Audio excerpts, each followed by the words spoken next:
daddy will want you to do this marriage thing in a certain way. Your mom will want you to do this marriage thing in an acceptable way.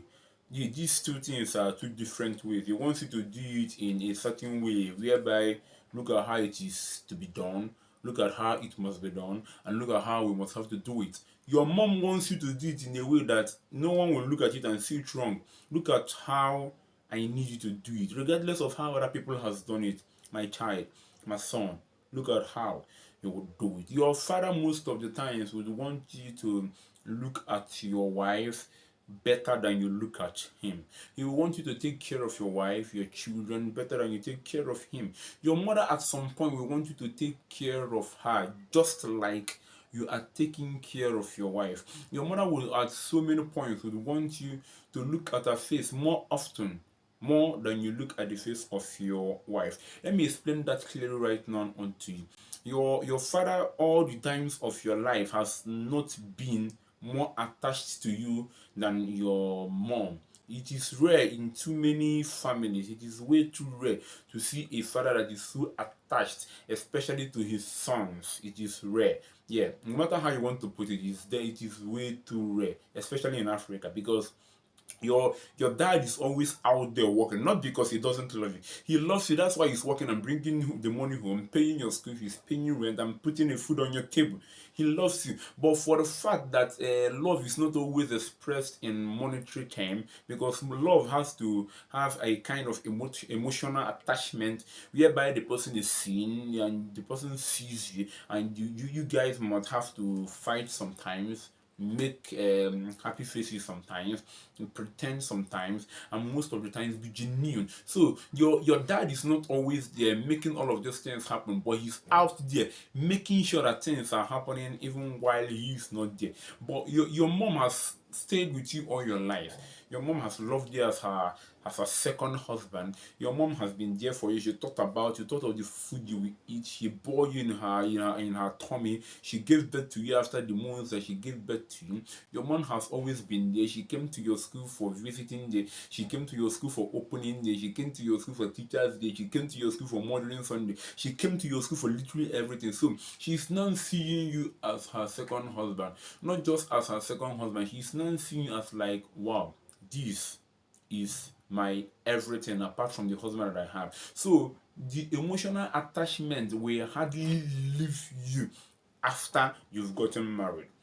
So many mothers, they misplace emotional attachment with responsibility. A mother is responsible when she understands that her son has gotten married, so she gives him some space to enjoy his marriage and married life with his wife and his children. But some mothers go beyond being emotional and start becoming wicked, whereby their emotions have taken a higher and a stronger part of them and make them to always, I love my son, I miss my son, I need to be with my son, and he's always with that girl. That girl, it's true that this girl greets me, but the way she greets me, I don't really like it, because I feel like if she greets me more passionately, she's trying to make me do the things that she wants me to do, thereby keeping me away from my own son. And she's always with my son. In the morning she's my son, in the afternoon she's with my son, and the night she's with my son. So can I actually go and stay in my son's house so that I can actually see the face of my son at all times? That is most of the times the reason why so many mothers get it all wrong. If you are a mother listening to this and you're just too much in love with your son, it is okay. It is way too okay to be in love with your son. No one is disputing the fact that being in love with your particular son or the other children is the wrong thing. It is a right thing to do. But at some point, do not allow your emotions to control you. After this guy has gotten married, after he's gotten married, I mean, wait a bit, look at things. If you want to always be part of your son's life, the only secret of being the part and being a complete a factor in the life of your son is being a very good friend to the wife of your son. If you win her heart, she will always want you to come over. And when you always come over, you will have the opportunity to be with your son. But if you are always disputing her, you're always fighting her, you're just against everything she does, she will see you as a threat. She wouldn't want you to come to her home, because when you eventually come to her home, you colonize her son, tell her son stuff that may not be very good for their marriage. And when you are not telling her son stuff, the wife will begin to see that the time that her husband is spending with you might become a time that you will find to gossip with her husband and tell him things that she didn't do.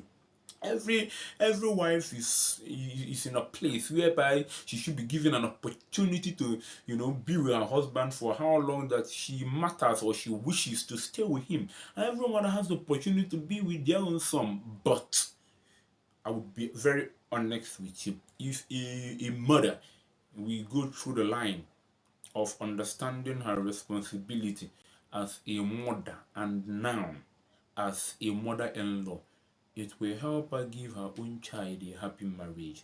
The wife of your son is your daughter. The wife of your son is the twin to your son. The wife of your son is not your helper, is not your maid, is not your servant. The wife of your son is your son. Not as if the wife of your son will take all the responsibility and shoulder all of the situation and all of the responsibility that your son should shoulder. The wife of your son is in a place to give you a better account of who your son has become after your son have left your home. The wife of your son is a guardian to your son. The wife of your son has become his second mother. The wife of your son has become his caregiver, because the moment your son gets married to any woman, your son becomes a child in the hand of the wife. The wife becomes a caregiver to the son. Your son in turn becomes a father to his wife, and your daughter-in-law becomes a daughter to your son. So if you are trying to come in between the marriage of, or in between the union between your son and his wife, you are coming in between the union of a caregiver and the child that is receiving the care. You're coming in between the union of a mother and her own son. You're coming in between the union of a father and his own daughter. You are coming in between the union of a guardian and her son, or a guardian and his daughter. Listen to me, mother-in-law. Your love for your son is a strong love. I can understand that this love will hardly die, and this love would never die.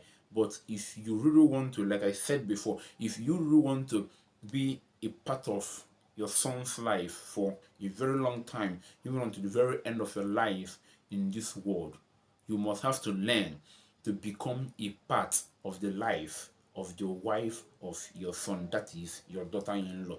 If your daughter-in-law becomes a part of your life, if you become a part of the life of your daughter-in-law, I bet you your son has already become everything that you want, and you have already achieved everything that you want to achieve in achieving happiness, gaining joy, and gaining always the emotional attachment and presence of your son. Your son loves you no matter what happens, and the wife of your son, which is your daughter-in-law, does not want you to die. Everyone is thinking, my daughter-in-law wants me to die. My daughter-in-law wants to kill me. I will kill her first. No, it is not to be done that way. Your daughter-in-law loves you, but make her to be free with you. Take away every scary issue. Take away every frightening action, every frightening species that you might bring to her. Your daughter-in-law is your daughter.